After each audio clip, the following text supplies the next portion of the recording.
This is Geek Gab with your hosts, Dornall and me, Daddy Warpig. We are back.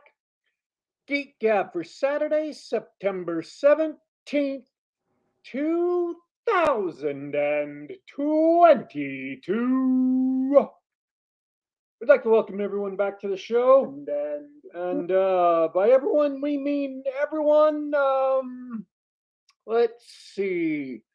Everyone except people who put pineapple on pizza. How about that? Everyone except those guys. Man, you're a real gatekeeper. We are gatekeepers now. Pineapple pizza lovers, not welcome. So, What's your pizza theory? We've eaten pizza together many times. Everybody has a preference or a style of pizza that they like. What's your pizza style? This is the dumbest start to a show we've ever had. I love it. my preferred pizza is Meat Lover's Pizza on a thin crust. I love crunchy cracker-like crust. See, I'm different, of course. I like a Neapolitan pizza on the thinner side, but sort of not cracker crust. It's got to have chew to it. And I like one meat. I like one meat to be the star of the show, and I'm not too picky on which meat it is, as long as the rest of the toppings and the sauce and everything go with it. But for me, it's got to have an amazing crust and one meat. Miss me with the watery vegetarian pizza. I don't want none of that. I don't even know what the heck Neapolitan pizza is. Literally no idea. It's a medium to thin crust, and it's not, like I said, it's not cracker, but it's chewy. New York pizza is Neapolitan, or at least largely influenced uh, from Naples. New Haven pizza, so New York City, New Haven, also known as the best pizza in the world. Fight me. Uh, Neapolitan. You want to know why? Sure, because all of the Italian immigrants who came to New York City were from Naples. You bet. You win the prize. Wow. I actually learned. I had to look that up after a visit to Italy. I went to a few cities in Italy. It was like a quick trip here and there. And of all the pizzas I tried, the pizza in Naples was my favorite. And I noticed that it was the most like the pizza I grew up with. And when you grow up in the Northeast, you're a pizza snob. It's that simple. Um, and I had to look it up afterwards, and I found it out. I was like, oh yeah, the communities, the Ellis Islanders that settled in New York City area, Brooklyn and New Haven, mostly from Naples. The Well, there Sicilians you ended up go. in New Jersey. So that's how you end up with amazing seafood in New Jersey. If you go to an Italian place in New Jersey, get the seafood. It's also how you ended up with The Sopranos, Yes, actually, I La was just thinking Familia. that. Yeah. It's also how you ended up with waste management companies in New Jersey. I was going to Yeah, be a little bit more subtle with that point, but yeah. but we don't do subtle here. So we've gone over hating on people's pizza preferences. Chat's joining in. Carlos Carrasco says roasted garlic and pepperoni on thin crust. I think you and DW might get along. I don't know. Roasted garlic is actually really good on pizza if you can get it really, really thin slice. I mean, like, that wafer thinness that's almost transparent. It's just really translucent. It has enough flavor to be really good. Listen to me. I'm like a hipster up in here. Man, didn't I do hipster last week, or was Well, that just on Twitter? this is why I brought it up, because everybody ultimately does have their own sort of pizza preference, Um, and we get passionate about it because it's delicious. it is pizza's great. I had some school lunchroom pizza last week. Um, and you know what I'm talking about. That's like just that kind of thick crust that's not quite cooked all the way. Yeah, and all I see are the pools of grease coming off the pepperoni. But go ahead. But yeah, and this one doesn't have pepperoni. It just has like round or cylindrical breakfast sausage that's been sliced into, not quite thin pieces and then just scattered across the whole pizza. That's lunchroom pizza.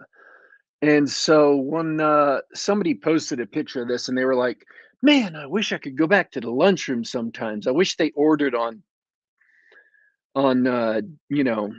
Dash Pass," was what they said, or DoorDash. And I was like, that was actually the exact day I had just had, or the day after I had just had um, lunchroom pizza. And I was like, yeah, I've had this and it's pizza. It certainly Hmm. is. It is what I describe as Carol Burnett pizza because of her famous quote. Do you remember her famous pizza quote? I don't. Uh, Pizza is like, I'm going to amend this for our family friendly audience. Pizza is like making love. It's so good that even when it's bad, it's good.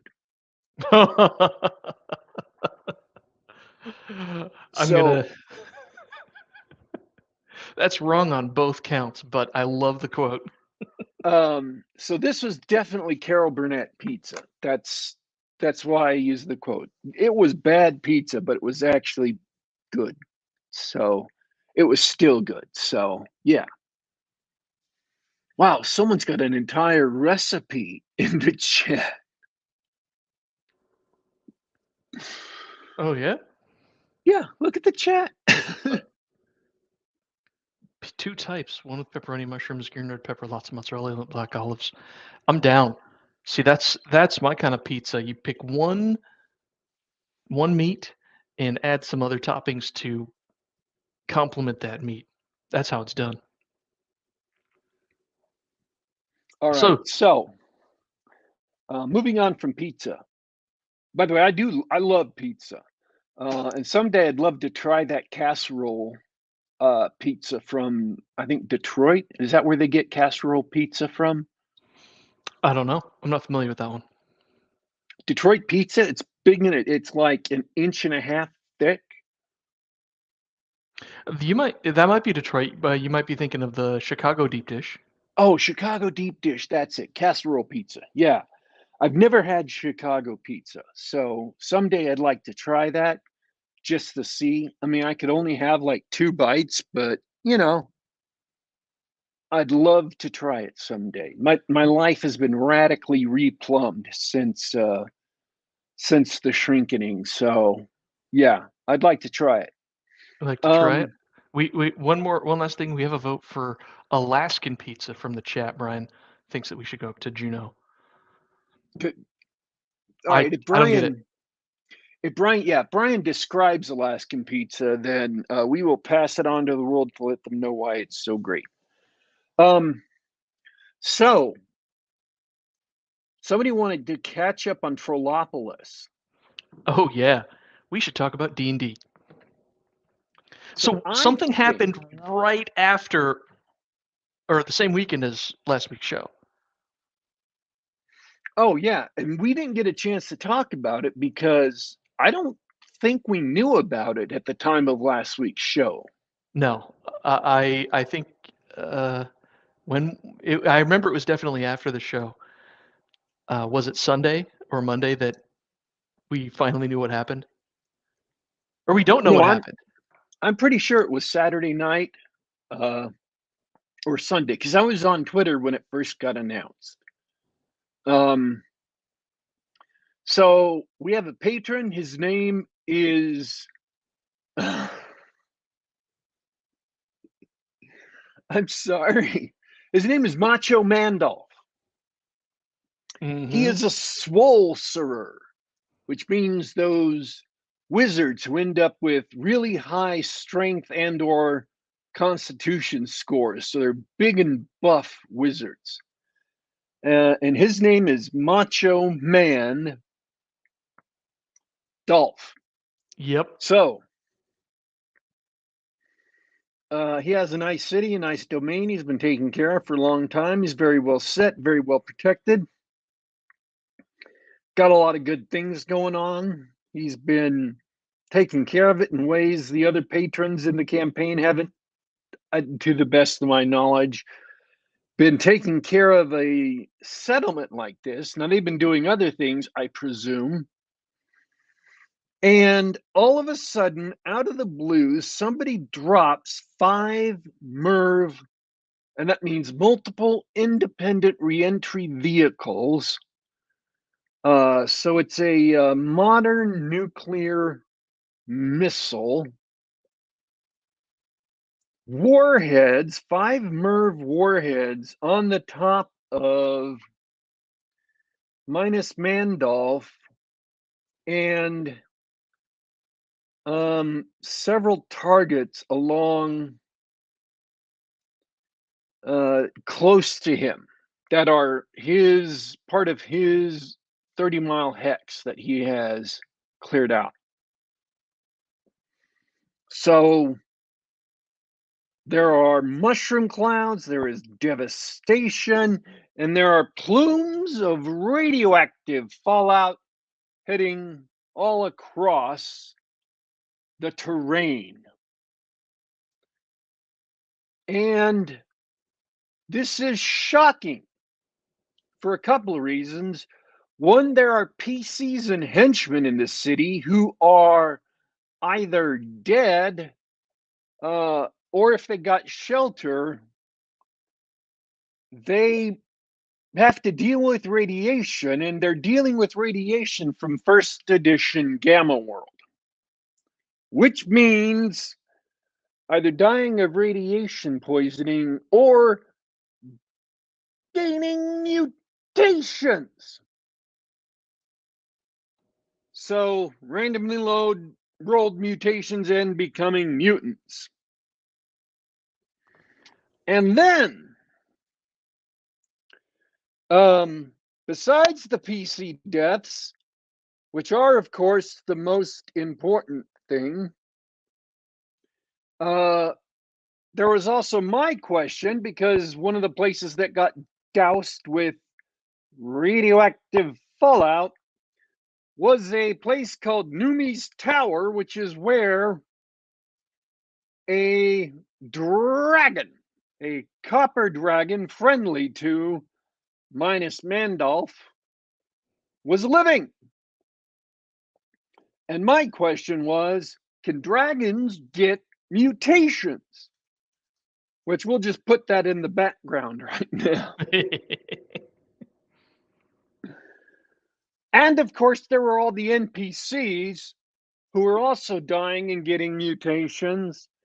And one of the prime central adventuring areas of the campaign had been wrecked. But then, through some machinations that have yet to be officially revealed, but which I and my co-host, my fellow host, have done some thinking on, which we'll talk about in just a sec, all of a sudden, and this is player knowledge, not character knowledge, none of the characters are aware of it, reality twisted and time changed in reverse, so that Minus Mandolph was never hit with a nuclear blast, and that all unhappened. And the nuclear weapon instead landed on the werewolf cave, which we have previously discussed, and which we have mentioned there being a high-tech base or a section of a high-tech bunker at the bottom of, and in there being many binders with paper instructions in them, which none of us could read. And so a nuclear missile landed on top of that cave and thoroughly destroyed it, at least from anybody's knowledge. So hereby the speculations. Absolutely insane. It was pointed out during the last game session that it had to be a wish that turned the missile back and rewrote time like that, because only wishes could do that. So it's insane. I love it. Macho Mandalf rather. Macho Mandalf used a wish to save the city, so that all the PCs didn't die. He's got to be the only one who remembers what happened. He's got to be able to, or he's got to be tracking down the culprits if they're still alive. one would think that he would be the only one who remembers. Absolutely. And with a properly worded wish, he could say something as simple as, I wish this weapon had hit the culprit instead. Very, very simple wish. And if that control room at the bottom of the werewolf cave had been the control room left over from an ancient nuclear war that we have seen signs of in other places on the map, then whoever gained knowledge of how to use that control room could have launched the nuclear weapons at the places we've seen, but had that nuclear weapon all of a sudden turn back on them. And that's a fairly simple wish. Simply worded, not complex, and it would have turned back on them and blown them to smithereens. Or it might have simply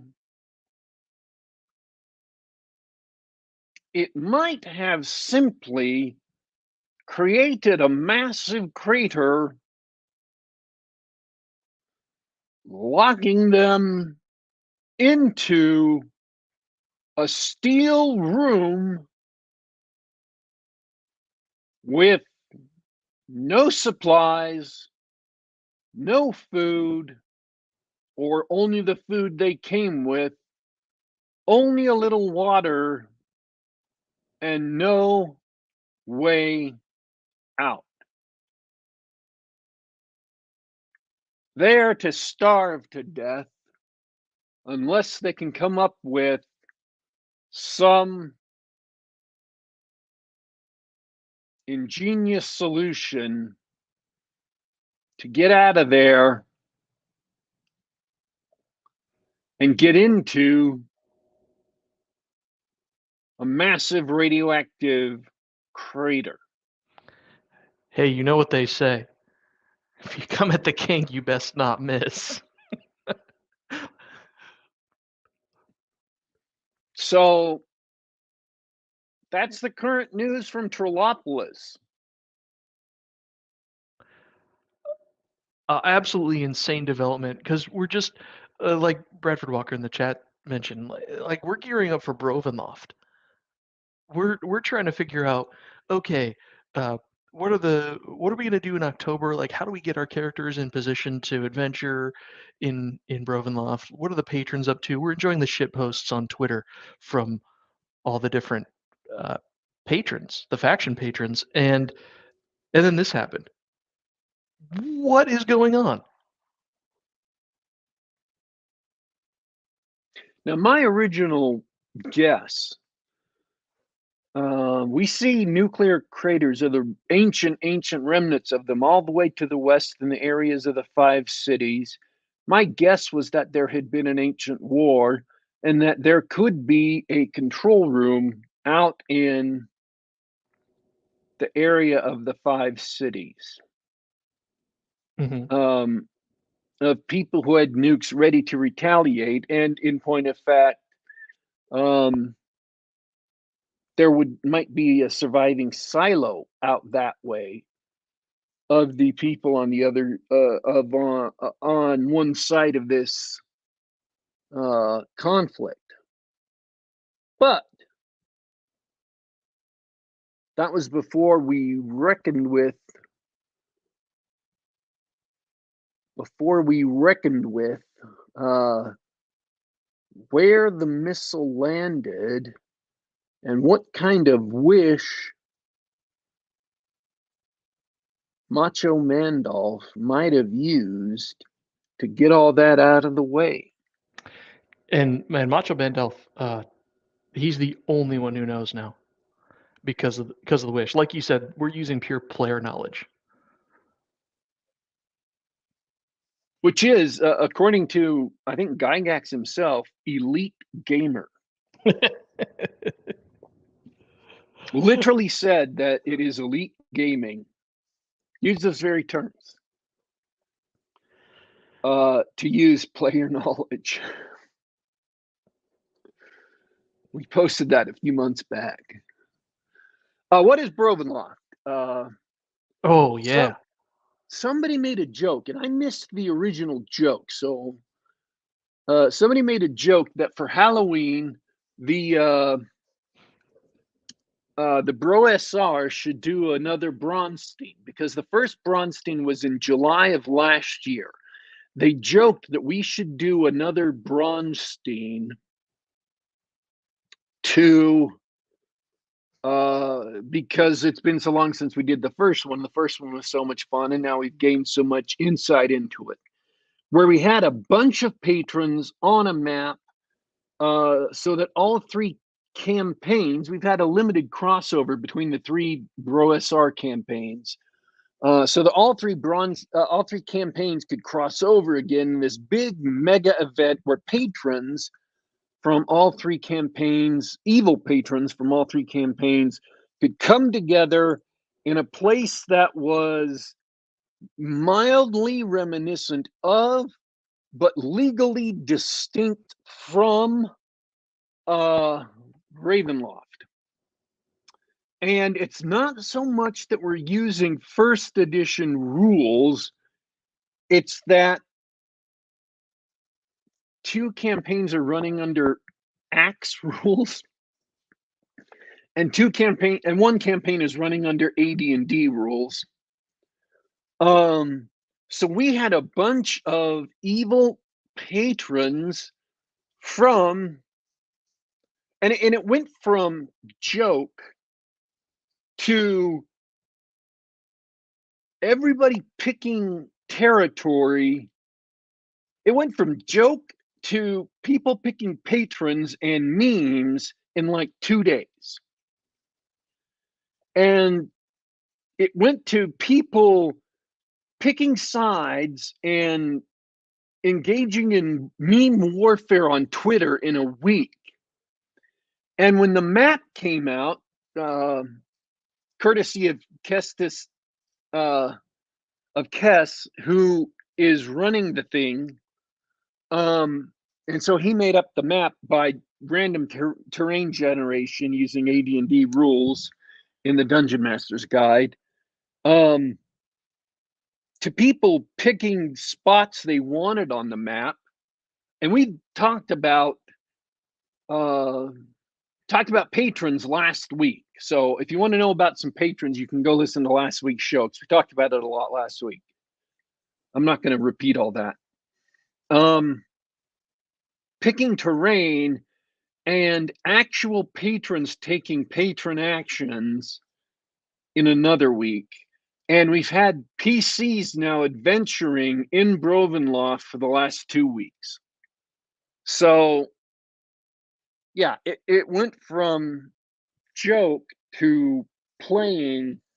When it was supposed to start in October, we were already playing in it on the 8th of September.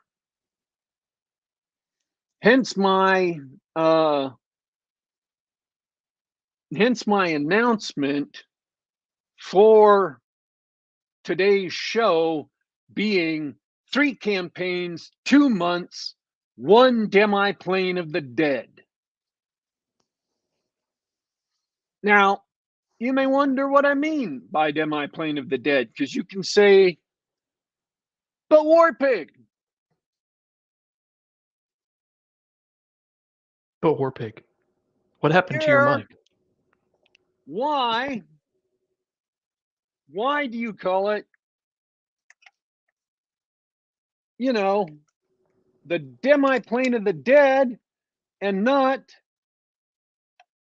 the demi-plane of dread? And my first response would be, see, legally distinct from earlier in the show. But that wasn't the real reason. The real reason was our adventuring party entered Brovenloft with 7 characters and is now down to 4 in 2 weeks.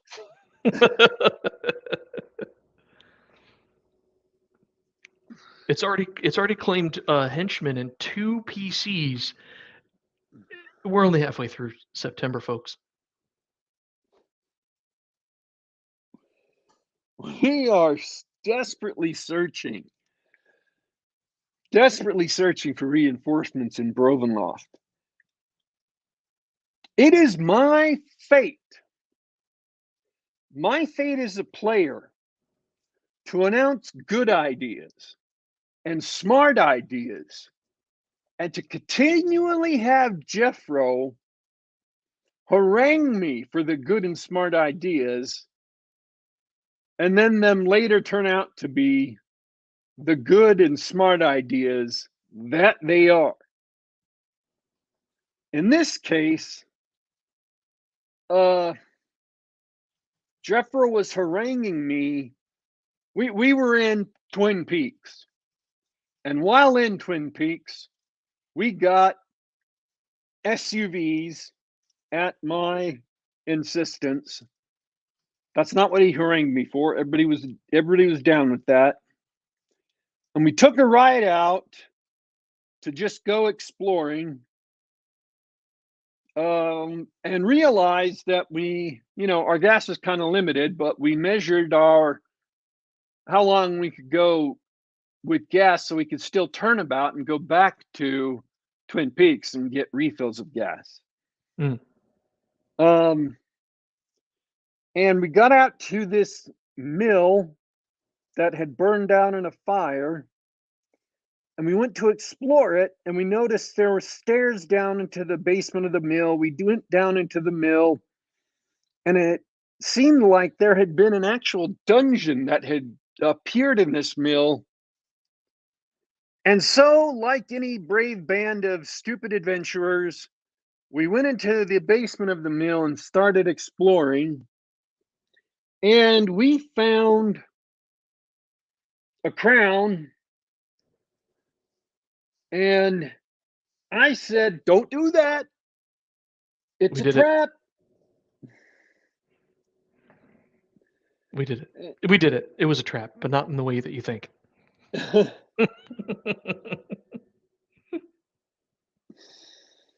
And we lost 2 characters.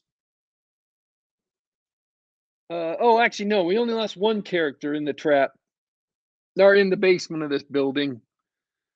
We dropped down to the 3rd level of the dungeon, and we lost a member of a party to a 5-headed pyro hydra, 2 of them. We found a bunch of treasure, and we came out, and my character says we should go south to where the Pope is, because there's a Pope in Brovenloft who is ostensibly lawful good and fighting the evil of Brovenloft. Sounds like a great place to hang out. Sounds like a great place to hang out for a couple reasons. One, we found some magic items, which are, if you look at this identify spell in 1st edition, you have basically up to 8 hours to identify those items, and then nada. You can't cast identify on them anymore. You just have to try and figure out what they are by using them and guessing. So we had to get to some place where somebody could identify them. Toot sweet. And so the haranguing was me saying we need to get down south to the Pope. And Jeffro was yelling, "Who said we should go down south to the Pope?" And I said, "Me, because of identify. But also because the only place we're going to get adventurers from, AD&D adventurers, is from an AD&D adventurer city, specifically a lawful good one. Because we need to shore up our ranks, don't get me wrong. Only having 4 adventurers to split treasure and experience among was great. That was nice. Hey, I experienced 2 weeks ago. I experienced the awfulness of not being able to play. So the more the merrier. I'd rather share the XP and the treasure. Let everybody play. Really good thinking. That was some elite metagaming, Warpig. Yeah, So Twin Peaks is a great place to get bullets and cherry pie and coffee and gasoline. But if you're looking to replace your fallen party members, maybe go to the Vatican and pick up some clerics. and it was nice getting to the Vatican because we had driven up a road through some hills and stuff to get to the mill. But driving down out of the hills was pretty easy in our in our big 4x4 SUVs up on jacked up tires, big off-road tires. And to drive to the Vatican, we drove through 2 hexes of grassland, basically. We drove out of the hills and across a hex of grassland. It was only 24 miles. So, yeah, it was nice. Driving back, we're probably going to get ambushed by big Brovenloft monsters. Oh, should we tell how one of our characters died because our party made a bad and poor and bad decision? Absolutely. You would think that experienced adventurers like us wouldn't do this. But when we were approaching the mill, we had to leave the vehicles behind and travel on foot, or on the way. We were investigating something besides the mill. We found a side road where a truck carrying logs had been tipped over. Right, it was a wreck. We decided, oh, hey, it looks like this road connects to the road that we were on. So I suggested we send 2 drivers and an escort or 2 to get the trucks and bring them back, and we'll scout ahead. So we sent the ranger to scout ahead, and don't get me wrong, I suggested it. I did suggest splitting the party, but I also suggested that we split it into 2 groups and follow the ranger. Well, the ranger went ahead and spotted a body, lying in the wreckage of the cab, and he decided to take its head off. Better safe than sorry, right? Well, I think better safe than sorry probably would have been to come back to the rest of us and report what he found. But because he advanced with his sword, it turns out that it was a zombie or a ghast in D&D parlance. Um, and despite his best efforts to hack its head off, it paralyzed and ate the ranger. And so the rest of us show up a couple minutes later, investigate the wreckage to find this poor thing, or this thing eating poor Stan's head. We dispatch it right away. So that's where we lost our first PC. With the classic split the party move, and we doubled down on that by having our scout both out of eyesight of the rest of the party and choosing to engage by himself instead of retreating. That was a 1-2-3 punch of doom for a PC. Like I said, you think we'd be smarter than that, but hey, we split the treasure only 4 ways, right? So, anyways,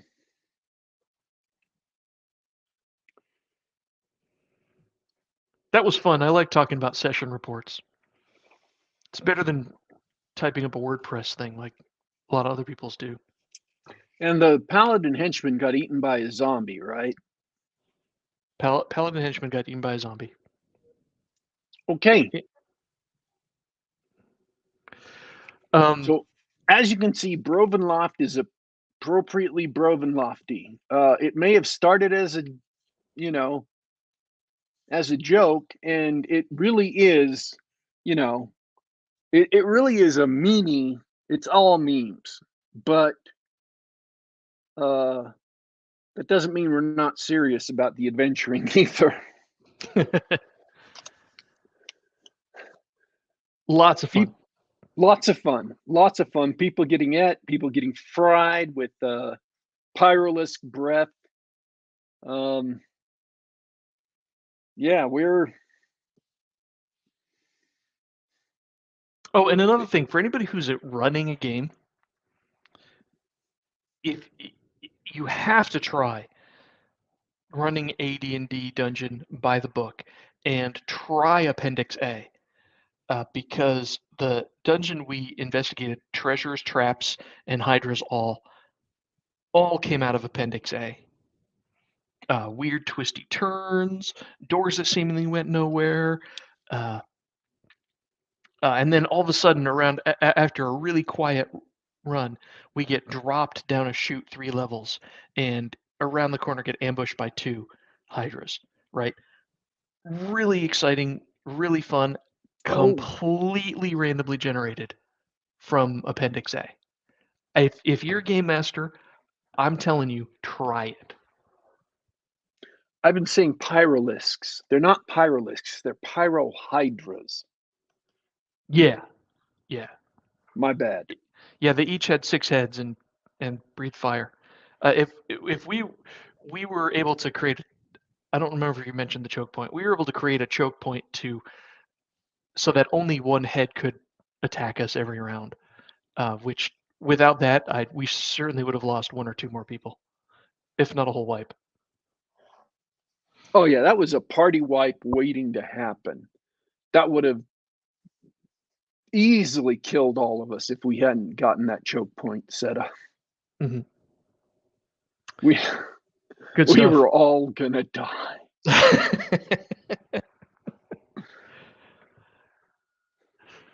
That was a no XP, no treasure moment until we retreated inside the door and they couldn't get through. Man. Anybody who survived was looking at a bad session. Mm-hmm. We also got out with a nice tool case full of tools. So there's that. Let's move on. Absolutely. Warpig, you had some stuff you wanted to talk about. Why don't you tell me how your week was? Well, my week was I watched Netflix's Resident Evil. the one that was just canceled after one season. Was it canceled? It was canceled. Oh. Last I And heard. to follow that up, I watched Thor: Love and Thunder. Also should have been And canceled. I am still watching She-Hulk: Attorney at Law and also Rings of Power. But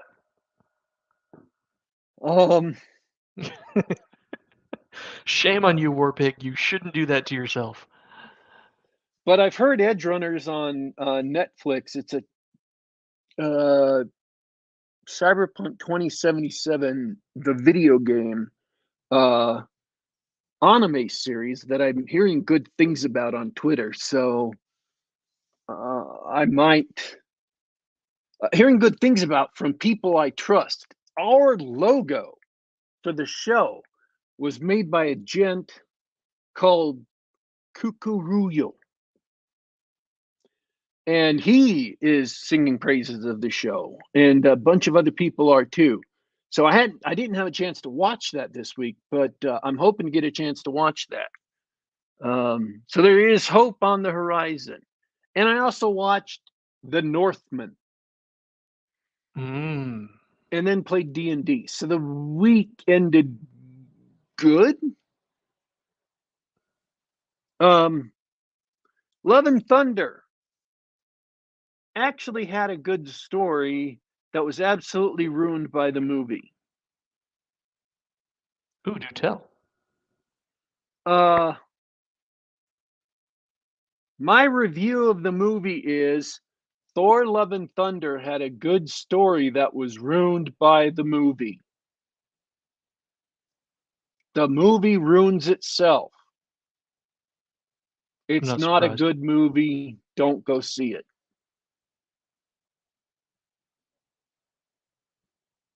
Anything I could point to that was good in the movie would be misleading you into thinking that it's worth watching.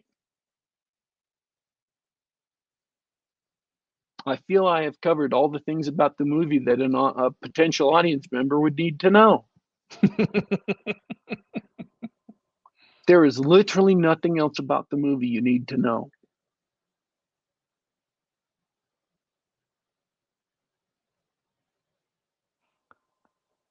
all I needed to know was the people who made it, and I'm good.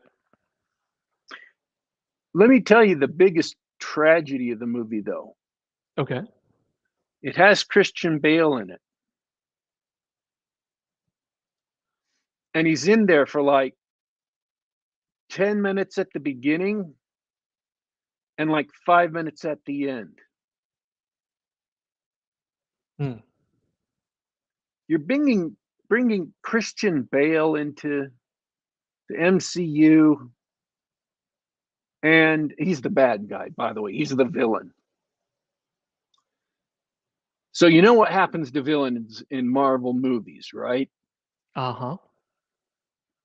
So I'm not spoiling anything to say that he's the villain in the Marvel movie. And you don't even use your villain, like, at all. You know how Thanos throughout the Thanos movies is shown, or the Thanos movie is shown like advancing his plot by doing things? Yep. Or like Loki in Infinity War flits around doing things that the Avengers have to stop him, right? Mm-hmm. Great use of a villain. He's all the way throughout the movie, so he gets to do villain things. No, not Christian Bale. He's just there for a little bit in the beginning of the movie and then disappears for the entire rest of the movie. You waste him. Waste a Christian Bale. You might as well have just hired, a no-name actor.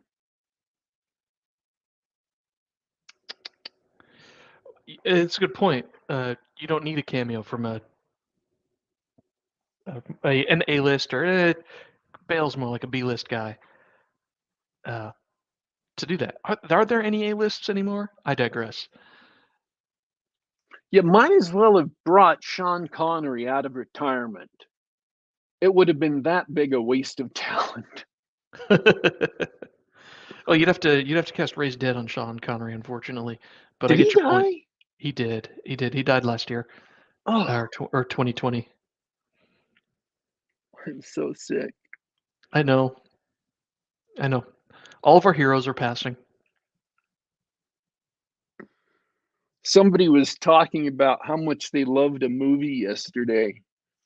Shawshank Redemption. They were talking about Shawshank Redemption, and what they were saying was, now I realize some of you are too young to have watched TMC,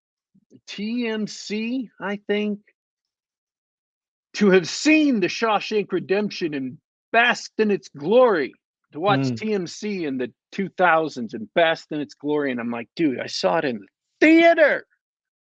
Basked in its glory. Anyways, moving on. Resident Evil. You're in the future of the Resident Evil universe. That is, it's canceled, and any of you who wanted to see it could have already seen it. And the spoiler statute of limitations has been brought down to -1 days now. I'm not kidding. People have spoiled things before they're even out. So I'm going to talk some spoilers about this. And rest assured, anything I accidentally compliment is not intended as an endorsement of the show. I'm not saying you should watch it. Resident Evil set in the future of the Resident Evil universe because the Resident Evil games happened in 1998, including nuking the city.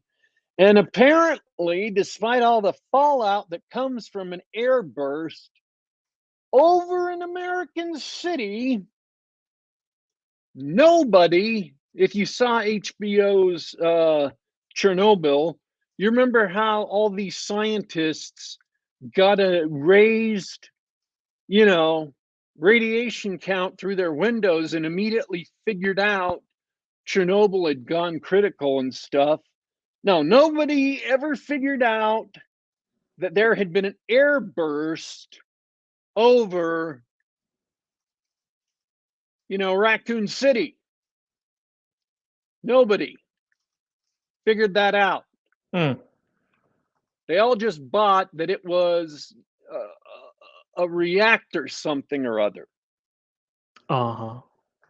So, that's not a weakness with the show. That's a weakness with the video games too. They're in a place called New Raccoon City, which is built in South Africa. That's my best South African accent. I gleaned that accent from watching Lethal Weapon 2 too many times. I really wish I could say Free South Africa, you dumb son of a bitch, but that is beyond my talents.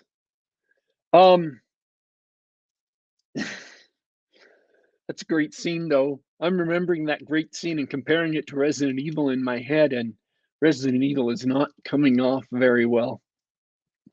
So you have a Resident Evil TV show set in a place called New Raccoon City, and you're splitting it between a timeline that is 2022 in New Raccoon City. So, 24 years after the original Resident Evil games, which are all canon, apparently. The original games, not the, Resident Evil 4 and Resident Evil 5 and such. Definitely not Resident Evil 6. And a girl gets bitten by an infected dog and is going zombie, and the virus is getting out, and you're splitting it with a timeline in which the world has gone zombie apocalypse like 15 years later. And what is the one thing, the only thing that the audience wants to see in this whole mess in New Raccoon City? What do they want? You got me. They want to see a zombie outbreak. Of course. They want to see people fighting other people and the zombie outbreak slowly happen. And they want to see these two girls escape from the city, especially since one of them says continually, "Oh, yes, that year was the year." Tragic glance to the side. "I lost my sister." Oh no. So they want to see a zombie outbreak in New Raccoon City because the girl is made into a zombie, and they want to see this new T-virus based antidepressant that if you take enough to almost poison an elephant, I'm serious, it says if you take literally 10,000 times, that's the exact figure they use in the show, 10,000 times the normal dose, you turn into a zombie. And this is considered an actual product flaw. I'm sorry, lady. Anybody who is taking 10,000 pills at once, and these are large pills, they're lozenges, they're about the same size as a cough drop. That is literally not a problem with a product, okay? Anybody taking 10,000 lozenges at once is going to tear their stomach open before they zombify, okay? That is not a realistic worry. I mean, yes, theoretically speaking, that could happen. But no, this is joy. It's the perfect psychological pill. It cures depression. It cures schizophrenia. It cures literally every mental condition people have.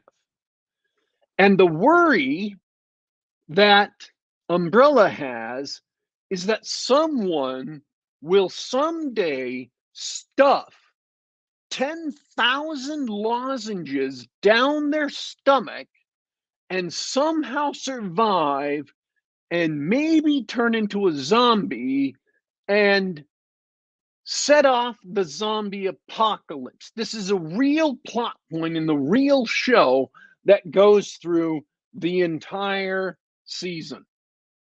Now, I'm sorry, it's presented as if Umbrella is an evil corporation for being willing to sell joy that at 10,000 lozenge level, people will zombify. Now, maybe I'm crazy. Maybe I'm out to lunch here. Do you think that sounds like a reasonable worry? No. I mean, it doesn't get you high, so there's no reason to crush it up and concentrate it. And even if you concentrated it, you would have like 3 50-gallon drums, I swear, of liquid, or at least one 50-gallon drum of liquid to drink. You can't drink that. So, anyways, sorry. The resin, the T virus is not at this concentrate. It's not. That's so stupid. I love hearing this because my brother went through the Resident Evil show more or less as soon as it was available, and that's all he ever said. Asked him about it. Hey, are you still watching that? He's like, it's so stupid. But to finish off the thought about what people wanted, I can assure you that at no time during the entire series did they have a zombie outbreak in New Raccoon City. The one thing people wanted, they didn't do. Now, I don't know why this has become such a thing in modern reboots, where they feel the need to take the one thing the audience wants and just never do it. Ever. What did the audience want in The Force Awakens? Luke Skywalker, Han Solo, Princess Leia on the screen again together. And they didn't do that. The absolute utter morons. Yeah, I'm gonna share this this tweet in a second. That reminds me of a great tweet that came out last year, made the rounds on the internet. It's exactly like you're talking about. Guy says, back in the day, if you did a TV show called Surf Dracula, you'd see that fool surfing every week in New Adventures. But in the streaming era, the entire first season got to be a long ass flashback to how he got the surfboard until you finally get to see him surf for 5 minutes in the finale. Absolutely nailed it. Yeah. So,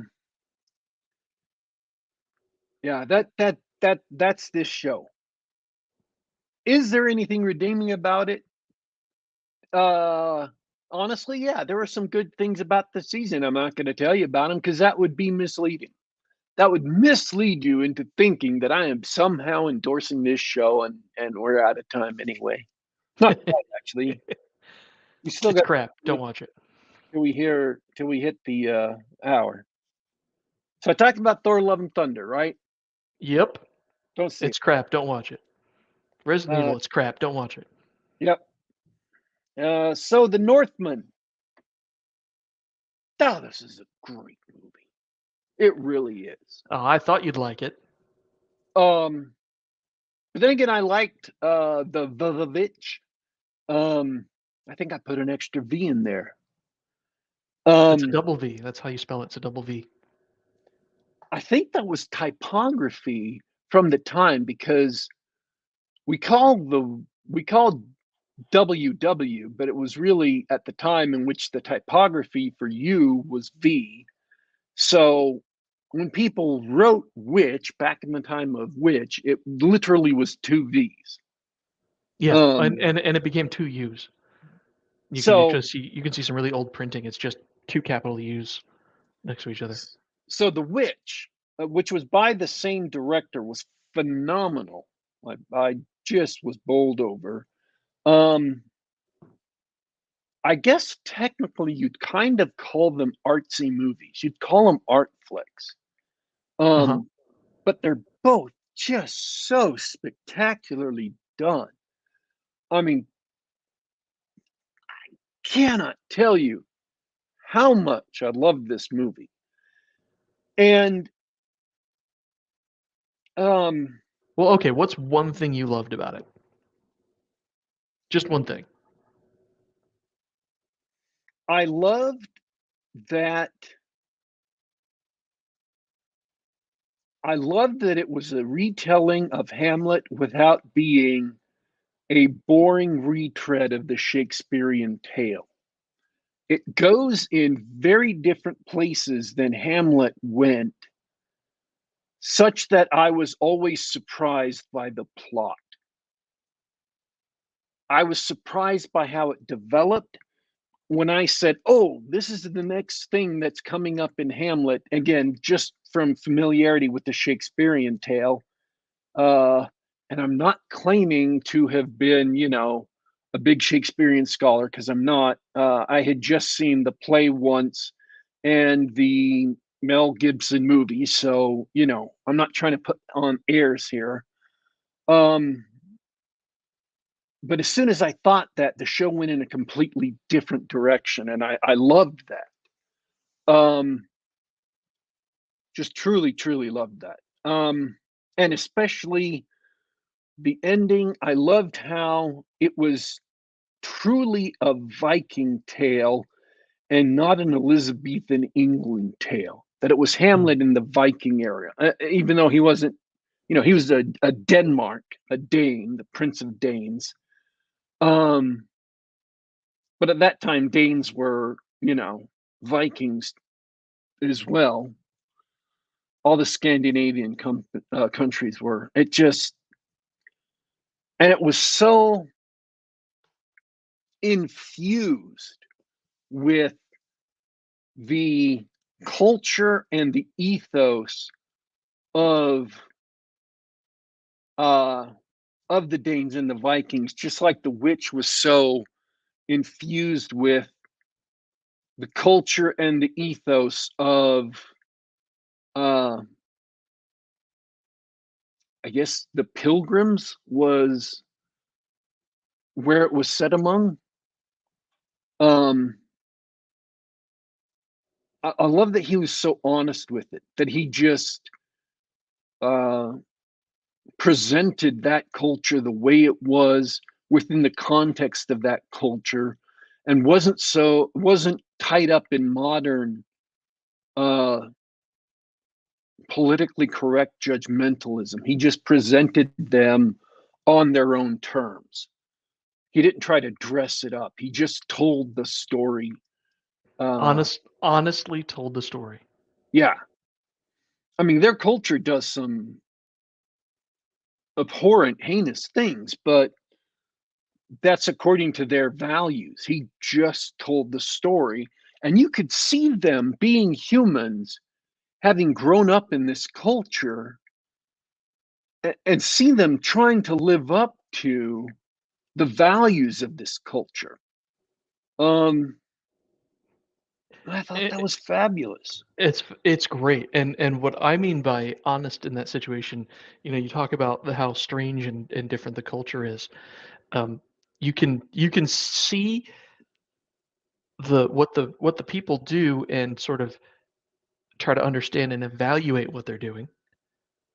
You say, wow, that's look at all the slaves that they have. Look at the way they treat the slaves, the way they treat the women, or the way they treat the such and such or whatever. Wow, like that's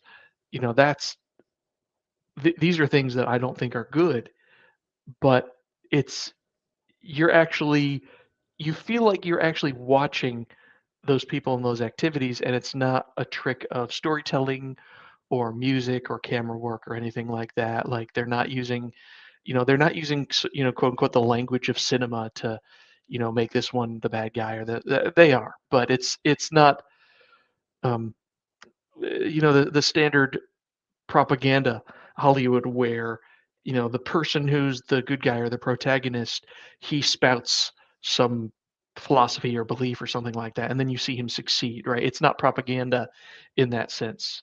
Nobody, no character in the film is a mouthpiece for something that the um, author or the director is trying to tell you.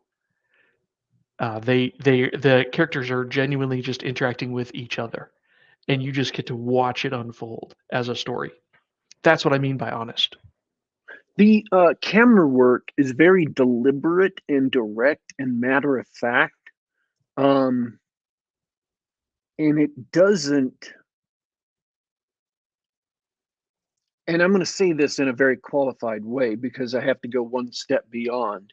The camera work doesn't play obvious tricks to make you feel sympathy for any one character or another. It will be focusing on square. I mean, it is square all the time, so that characters are looking directly at the camera when they're talking to another character. And when you have a reverse shot, and in the times you do, it's square on with the other character, and it's square on framing a scene just like it was a completely emotionless observer, like it's a robot just standing there that doesn't care what's going on. It's just showing you what's going on. And then when it needs to shift to show you additional information, it just moves until that additional information is in the shot, and then it just stops right there. It is very deliberate and unemotional. It does not make dramatic swoops. Michael Bay is famous for his low telephoto lens shots that are glamour shots that make the characters in them look cool, that make them look like they're in a, that amp up the drama of the scene. The camera work in this movie does everything it can to not amp up the drama of the scene. The events in the movie themselves are what makes or breaks the drama in the scene. And it is so mind blowing to watch this matter of fact, neutral camera work. As much as possible, the camera work is completely neutral. And I would have to watch the entire movie again, just paying attention only to the camera work to see if there is another level to the camera work beyond just the neutrality, to see if there is something else that he does in the lighting or the music or more subtly in the camera work that makes him, play subtle tricks to amp it up, that are just subliminally there, or just very, very subtly there. But he very much deliberately does not play tricks with the camera work that gives you the feeling, because that's the feeling he wants to evoke in the audience. That's the trick he wants to employ. Michael Bay wants to employ the trick of making everything feel dramatic, and it amping the tension, and it's swooping around to make everything feel free, giving you this sense that you're in the action somehow, right? And what he's doing is he is creating the feeling of being an unemotional observer, of being that robot just watching the scene. So that's his camera trick, right? That's his emotion that he's evoking in the audience. So he's doing the same thing as Michael Bay. He's just doing it towards a different end.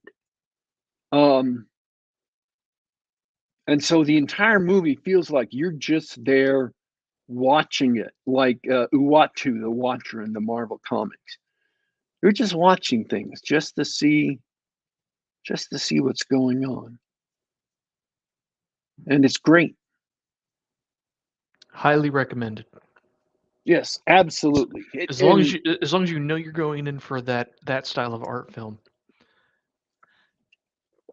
The acting was, of course, excellent and on point. The scenery is bonk you over the head gorgeous.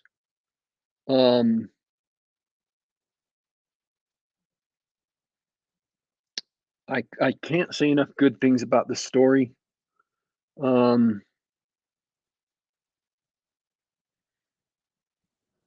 Sounds good.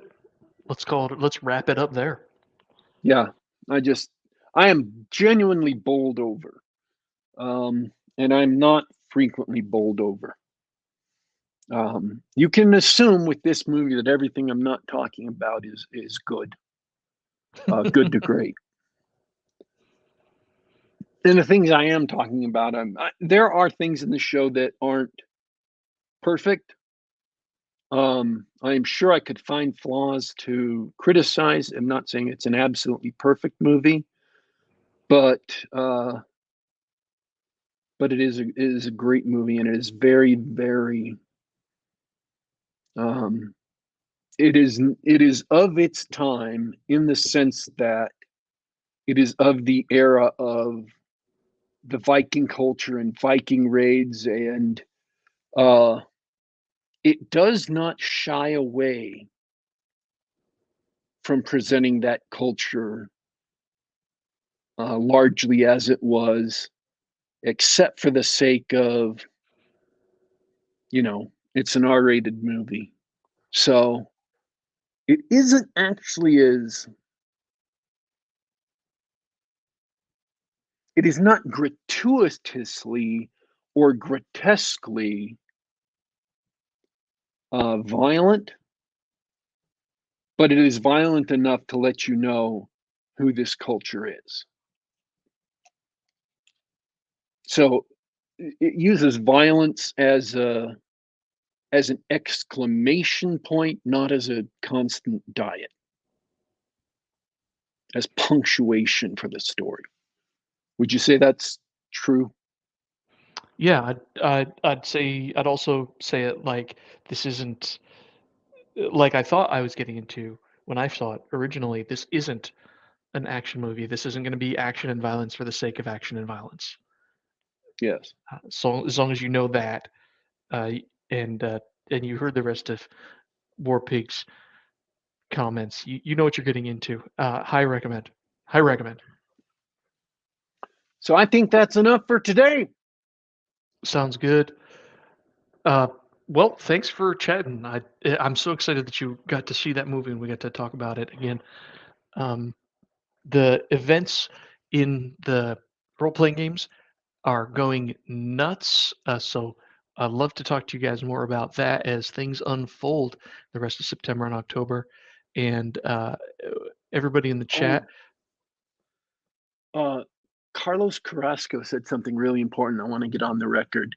He said that the people in the movie don't come off as moderns LARPing as Vikings and Danes.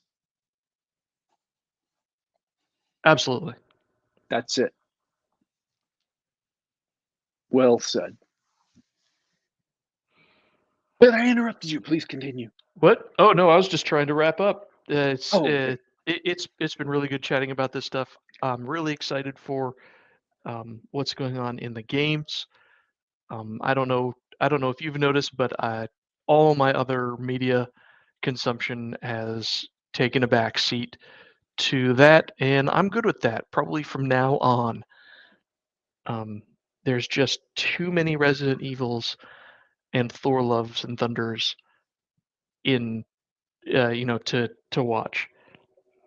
But it's been really great fun. I hope everybody who listens later enjoys the play-by-play on everything that's going on and the awful stuff that Warpig subjects himself to for your entertainment. But I'll say uh, I'm done for this week. Have a great week, everybody, and you too, Daddy Warpig. All right. I want to thank everybody who came and listened live, and I want to thank everybody who will listen later. Just a reminder to those of you who are listening, you can catch this show on youtube.com/geekgab, youtube.com/geekgab. We are here just about every Saturday at 12 noon Mountain Time, 11 a.m. Pacific, 2 p.m. Eastern. I just realized that I never give the time in Mountain, but that's my time. So there. And we are also available on the Apple iTunes Store, on the SoundCloud.com, and on the Google Play Store, so that you can download us to the device of your choice, listen to us on the web, or download us to your computer, because, that's the kind of awesome and chill guys we are. Listen to us wherever you feel like it. We are signing out for today, folks. But don't you worry, don't you fret. We will be back.